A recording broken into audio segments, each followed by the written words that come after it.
আমার মেয়ে আজকে গোস্তওয়ালা হাত আমার সামনে নিয়ে আইছে আল্লাহ, আজকে আমার মেয়ের ঘরে খাবার নেই, এমন একটা গরিব আলীর সঙ্গে আপনি ঘটকালি করলে আমার কলিজা ফাতেমার জীবনে। ঘরের মধ্যে হাতের মধ্যে চুরি দিয়া, দুইটা চুরি দিয়া মুসকি মুসকি হাসতেছে। নবী আমার ঘরের মধ্যে পা দিয়া ওই ফাতেমার হাতে চুরি দেওয়া দেখে আর ঘরের মধ্যে ঢুকলেন না। ফাতেমা চমকে গেল, যে বাবা ঘরের মধ্যে ঢুকে আমাকে মা মা বলে আদর করে, আজকে সেই বাবা কেন ঘরের মধ্যে ঢুকলো না। ফাতেমা বারান্দায় দিয়া দেখে নবীর চোখ দর দর করে পানি পড়তেছে। ফাতেমা বলে, বাবা কি দুঃখ আপনার মনে, এমন করে কেন কাঁদেন? রাসূল বলে, ফাতেমা, যে দুনিয়াতে সাজবে মা, আল্লাহ তার আখিরাতের শ্বাস কমায় দেবে। সঙ্গে সঙ্গে ফাতেমা হাতের দুইটা চুরি খুলে মাটির ফাইলা দেয়। নবী দৌড়ে গিয়া ওই চুরি দুইটা করে জামার পকেটের মধ্যে ঢুকাই। ফাতেমা বলে, বাবা, যেই চুরি হাতে দেওয়ার কারণে আপনি ঘরে ঢুকলেন না, সেই চুরি ফাইলা দিয়া পকেটের মধ্যে কেন তুললেন? রাসূল বলে, ফাতেমা আয় আয়, তুই আমার কাছে আয়। ফাতেমা যেই মাত্র নবীর কাছে, নবী ফাতেমার হাতটা ধরে একটা চুমু দিয়ে বললেন, ফাতেমা, ফাতেমা, শুধু চুরি না, একদিন তোর নাকে নাকফুল পরায় দিব। ও ফাতেমা, একদিন তোমার কানের দুল পরায় দিব, একদিন তোমার গলাত মালা পরায় দিব। ফাতেমা বলে, বাবা কবে কবে? আল্লাহ নবী বললেন, যেদিন তোমার বিবাহ হবে। ও ফাতেমা, মেয়েরা কেবলমাত্র এক ব্যক্তির জন্য সাজতে পারবে, সেই ব্যক্তি হলো তার স্বামী। স্বামী ছাড়া অন্য কোনো পুরুষের জন্যে মেয়েরা সাজা চলবে। শুধুমাত্র একজনকে খুশি করতে হবে, সেটা হলো তার স্বামী। আমার মায়েরা যারা পর্দার অন্তর আছেন, ও বাবারে, বাড়ির যখন থাকে যেমন তেমন কাপড়, আর কোন জায়গার যখন যায়, ও বাবা রে, মা, একদিন গভীর রাত্রে হযরত আলী ঘুম থেকে চেতন পাইছে। শোনেন মায়ের একটা মনোযোগ দিয়ে শোনেন। গভীর রাত্রে হযরত আলী ঘুম থেকে চেতন পাইছে। চেতন পায় দেখে ফাতেমা ঘরত নাই। তাকায় দেখে ডান সাইডে হাসান হোসেন ঘুম পাড়তেছে। হাসান হোসেন ঘুম পাড়তেছে, আলী আছে, ফাতেমা নাই। এখন গভীর রাত্রে বউ যদি ঘরত না থাকে, যত বড়ই হুজুর হোক, মনের মধ্যে কিছু একটা হবে না? হযরত আলী হুজুর হিসাবে বড় না ছোট? আনা মাদিনাতুল ইলমে ওয়া আলী বাবুহা। রাসূল বলেছেন, আমার পরে এই পৃথিবীতে সবচাইতে বড় জ্ঞানী হচ্ছেন হযরত আলী, কারণ আমি হচ্ছে ইলমের শহর, আলী হচ্ছে তার দরওয়াজা। জোরে কোন সুবহানাল্লাহ। এত বড় আলেম হযরত আলী দরজার দাঁড়াইলেন। দরজার দাঁড়ায় দেখে ফাতেমা মরুভূমির মধ্যে কালো চাদর মাথায় দিয়ে খুব জোরে জোরে হাঁটতেছে। আলীর সঙ্গে হলো, ক্যারে আমরা বাপ বেটা ঘুমের মধ্যে আছি, আর একে মা এই গভীর রাত্রে কালো চাদর মাথায় দিয়ে কোথায় যায়? নিরাপদ দূরত্ব বজায় রেখে হযরত আলী পিছনে পিছনে হাঁটতেছে। ফাতেমা একটা বারও পিছন দিকে তাকাচ্ছে না, কোনো দিকে তাকাচ্ছে না, খালি সোজা দৌড়াই। আল্লাহর নবী যেই ঘরে ঘুমায় আছে, ওই ঘরের জানলার পাশে ফাতেমা চুপটি করে দাঁড়িয়ে গেল। হযরত আলী একটু দূর থেকে তাকায় দেখে কি করে। ফাতেমা করুণ স্বরে ডাকতেছে, বাবা, আজকে যদি আমার মা খাদিজা জীবিত থাকতো, আমি আপনার কাছে আসতাম না বাবা। আমার মা নাই বলে আমি আপনার কাছে আসছি। আমার আরো অনেক মা আছে, আমার আরো মা আছে, আয়েশা আছে, সালমা আছে, ওদের কাছে বলে আমার কাম হবে না বাবা, তাই আপনার দরজায় আইছি। মেহেরবানি করে আপনি যদি একটু ঘরের দরজা খোলেন বাবা, মেহেরবানি করে যদি একটু ঘরের দরজা খোলেন। আলী দূর থেকে তাকায় দেখে কিছুক্ষণ পরে নবী ঘরের দরজা খুলে দিল। ফাতেমা যেই মাত্র ঘর দিয়া নবীর ঘরের মধ্যে ঢুকলো, আলী দৌড়ে এসে ওই জানলার কাছে কানটা লাগাইয়া দিছে। জানলার কাছে কানটা লাগাই দিয়েছে, দেখি বাপ বেটি কি গল্প করে, হয়তো আমার বিরুদ্ধে। মনের মধ্যে একটা সন্দেহ হয়েছে, এই গভীর রাত্রে আইসা হয়তো আমার বিরুদ্ধে কিছু বলবে, এই শোনার জন্য কানটা জানলার কাছে লাগাই দিয়েছে। সঙ্গে সঙ্গে নবী বলতেছেন, ফাতেমা তুই একা একা কেন ঘরে ঢুকলি মা? আমার আলীকেও ঘরের মধ্যে নিয়ে চুরি করছে কে রে? আমি জানলার কাছে এটা নবী কেমনে জানলো? নবী না, নবী খালি সামনে দেখে না, আল্লাহ নবীকে এমন যোগ্যতা দিছে, ইত্তাকু ফিরাসাতাল মুমিনিনা ফাইন্নাহু ইয়ানজুরু বিনুরিল্লাহ। যেরকম সুবহানাল্লাহ।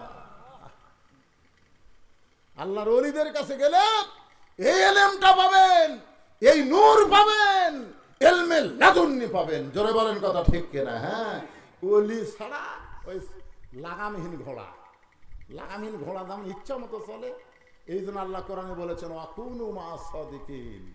ভাইজান একটু মনোযোগ দিয়ে শুনবেন। হযরত আলী জানলার কাছে জানায় কানটা লাগায় শুনতেছে, দেখি কি হয়। এবার ফাতেমা বলতেছে, বাবা আপনার জামাই আলীর সঙ্গে আসে নাই, আপনার জামাই আলী আমার সঙ্গে আসে নাই, আমার হাসান হোসেন ঘুম পাড়তেছে, আপনার জামাই আলীও ঘুম পাড়তেছে, এই সুযোগে আমি একটু আপনার কাছে আইছি বাবা, আপনি একটু ঘরে বাতি জ্বালান, আপনি একটু ঘরে বাতি জ্বালান।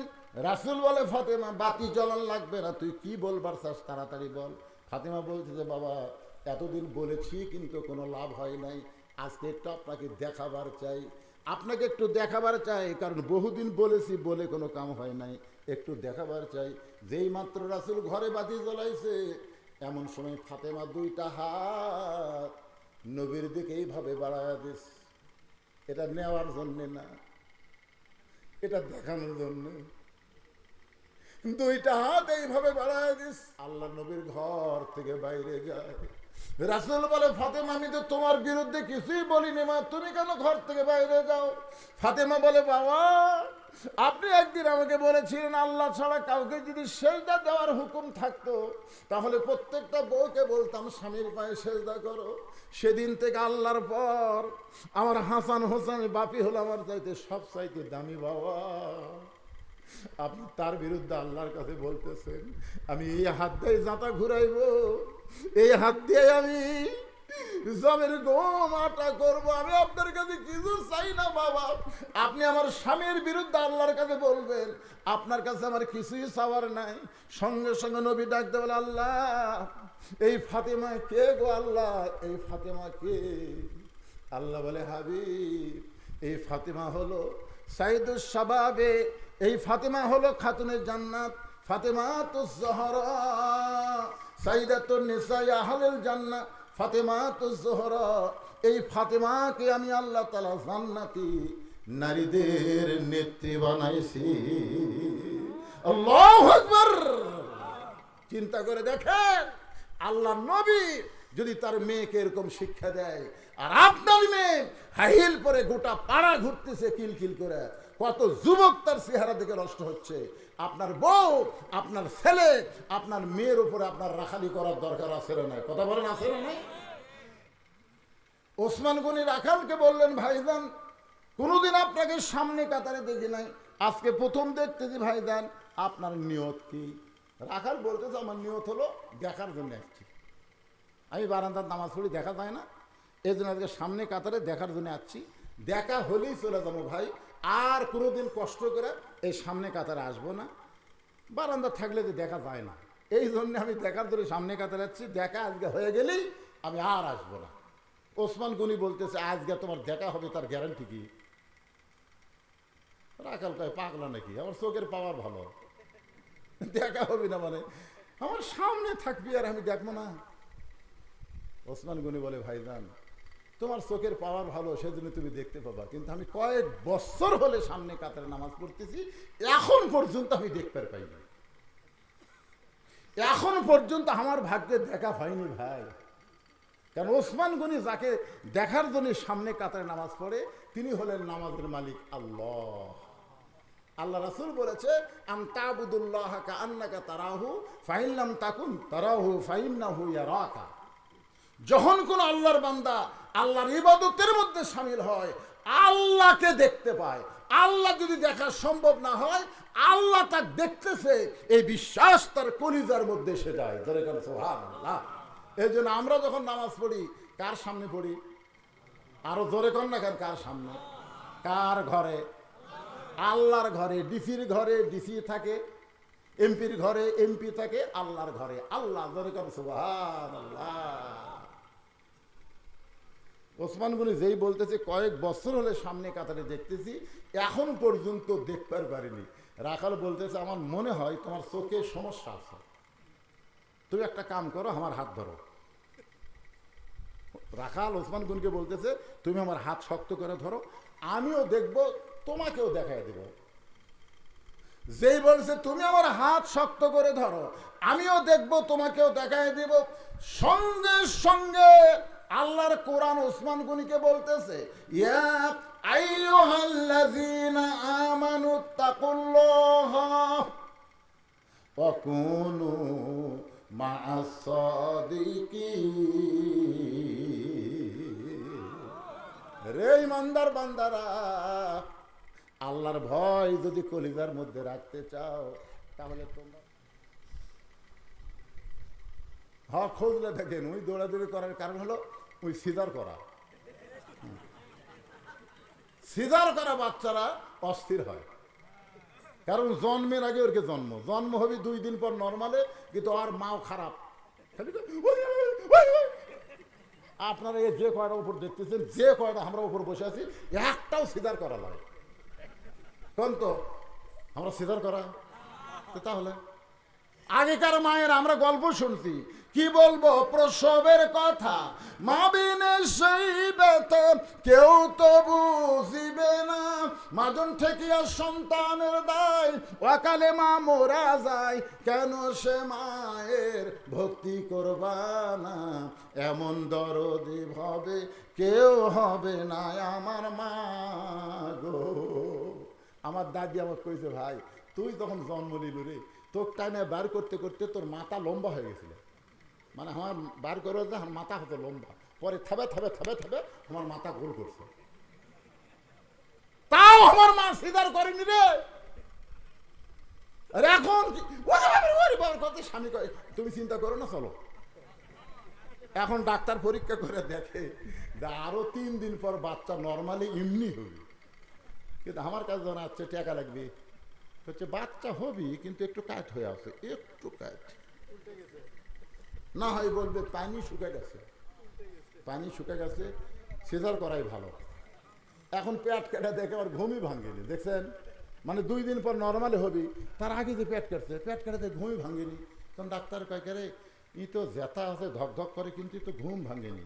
তখন পেটের মধ্যে বার করে পাও ধরে, দেখেন আমাদের খেয়াল করে পাও ধরে ইনকে একটা ঘুরে নি দেয়, ওই ঘুরে নিতে ওই বাচ্চা ভয় করে কান্দে ওঠে। এই যে ভয় খাওয়া খাসে, ওই দুনিয়াতে আসে মোবাইল ছাড়া ভাত খায় না, মোবাইল ছাড়ার কান্না থামে না, জোরে কান কথা দেখতে না। এই মালগুলো সিজার করায় লাভদা লাভদা।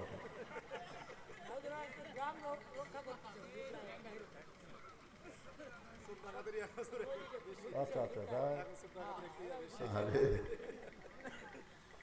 সুবহানাল্লাহ।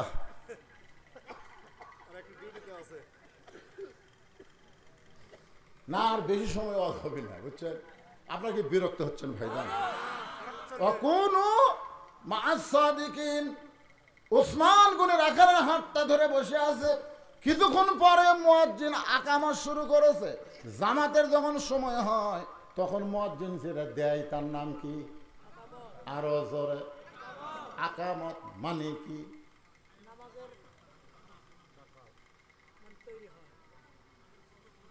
কামাত থেকে আকামত। আকামত দিলে বসে থাকা না খাড়া হওয়া? এ কতক্ষণ বসে থাকা না খাড়া হওয়া? আর আমাদের কতগুলো লোক চেয়ারে বসে থাকে, আপনাকে এলাকার নাই, আমার এলাকার 2-1 চেয়ারে বসে থাকে। ওই লোকটা হেঁটে হেঁটে আসছে, পারে ওই হেঁটে হেঁটে আসে। ওই কয়েকদিন আগে একটা হাট করলো, 10 শেয়ার বাজার ব্যাগ হাঁটলে হাঁটতেছে, বাজারও হাঁটে, বাড়িতে হাঁটে আসে। 10 টাকা ভেনা লাগ না দেখো, এই 1 কিলো আমি হাঁটাই পারি রে। এত হাঁটে, এত বাজার করে, মসজিদে এসে বলে শরীরে বল পাই না ভাই, শরীরে বল। আপনারা বলেন তো কাতার সোজা করা লাগবে না? কাতার সোজা করবে গেলে চেয়ার যদি থাকে কি হবে? ওই কাতার সোজা হবে? এই জন্য কত্তামাদিস সালাহ একটু খেয়াল করবেন। আকামত যখন শুরু করেছে সঙ্গে সঙ্গে হযরত ওমর মেহরাবের মধ্যে ঢুকেছে। যেই হযরত ওমর মেহরাবের মধ্যে ঢুকেছে, রাখাল খালি এদিকে তো ওসমান গনি হাত ধরে আছে, রাখাল খালি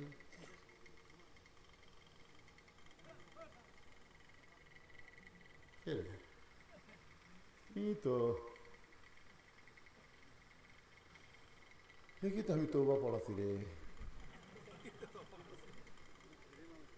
এটা কি তো মুনাফিক করছি, এটাই তো একই সাইজ করে। যেই মুয়াজ্জিন বলছে কদ কামাতিস সালাহ, কদ কামাতিস সালাহ, সঙ্গে সঙ্গে রাখাল আল্লাহু আকবার। ওসমান গনি রাখালের হাতটা ছাড়া দেয়া, বলে রাখাল ভাই, ইমাম সাহেব যখন ভুল করে তখন মানুষ আল্লাহু আকবার লোকমা দেয়, এখন পর্যন্ত আকামতি শেষ হয় নাই আর তুমি আল্লাহু আকবার লোকমা দিলা। রাখাল বলতেছে এই জন্যই তো তুমি কানা, এই জন্য কয়েক বছর হলে সামনে কাতারে নামাজ পড়ো, এখন পর্যন্ত তুমি দেখ পারবাও না, এই জন্যই তো তুমি কানা। দ্বিতীয় কাতার থেকে একজন সাহাবী দৌড়ে এসে রাখালে হাতটা হেঁচকা দিয়ে বলে, পাগল, তুমি যারে কানা কানা বলে তিরস্কার করতেছো, এই মহামানবকে তুমি চিনো? তুমি যারে কানা কানা বলে তিরস্কার করতেছো, এই মহামানবকে তুমি চিনো? রাখাল চিল্লায় বলে, আমি বারান্দায় নামাজ পড়ি, আমি ভিতরের কাউরে চিনি না ভাই, এ বারান্দায় শুধু নামাজ পড়ি, ভিতরের কাউরে চিনি না। সাহেব বলে, পাগল রে, যারা তুমি কানা কানা বলে তিরস্কার করতেছো, সে আল্লাহ নবীর ডবল জামাই ওসমান গনি। আল্লাহ নবীর ডবল জামাই ওসমান গনি। রাখাল খালি ছোট বাচ্চার মতন কান্দে, এই জন্যই তো আমি বারান্দায় নামাজ। তাহলে কবরের মধ্যে যখন যাবো এটা আলাদা থাকবে? এ কথাক্ষণ থাকবে? আল্লাহ রাসূল বলেছেন সর্বশেষে যেই ব্যক্তি মৃত্যুবরণ করবে, কবরের অন্ধকার ঘরে তাকে 50,000 বছর থাকা লাগবে। এখন 50,000 বছর অন্ধকার কবরে কেমনে থাকবো? আল্লাহ রাসূল বলেছেন যে ব্যক্তি দুনিয়াতে আল্লাহর সঙ্গে সম্পর্ক করে কবরে যাবে, তার কবরকে আল্লাহ তাআলা জান্নাত বানায়া দেবে। তাহলে এই কোরআনের মাহফিল সম্পর্ক কার সাথে? জোরে বলেন, কার সাথে? একটু অন্ধকার হয়েছে আর লাভ দৌড়ছে। আচ্ছা, অন্ধকার আপনি কোথায় যাবেন? বাড়ি যাবেন? অনেক মানুষ বাড়ির যাবার চায় হাসপাতালে যায়, জানেন? অনেক মানুষ বাড়ির যাওয়ার জন্য মোটরসাইকেল ছাড়ছে, ওরে তেমাতার যা পড়ে যায়, ও বাবারে মারে পরের বাড়ি। সাহাবী চোখের পানি বের করে বলতেছে, রাখাল বলতেছে, এই জন্যই তো বারান্দায় নামাজ পড়ি, ভিতরে আমি ঢোকার সাহস পাই না, কারণ ভিতরে নবীর দামি দামি সাহাবী। আমি যার সঙ্গে বেয়াদবি করলাম সে সাহাবীর নাম কি? জোরে কন। ওসমান গনি। এই যে আপনারা বললেন ওসমান গনি, এই গনি ডিগ্রিটা এমনি এমনি না। একদিন আল্লাহ রাসূল বলে, ওসমান, আল্লাহ তোমাকে কত সম্পদ দিয়েছে ওসমান, তুমি কি তার হিসাব দিবার পারবা?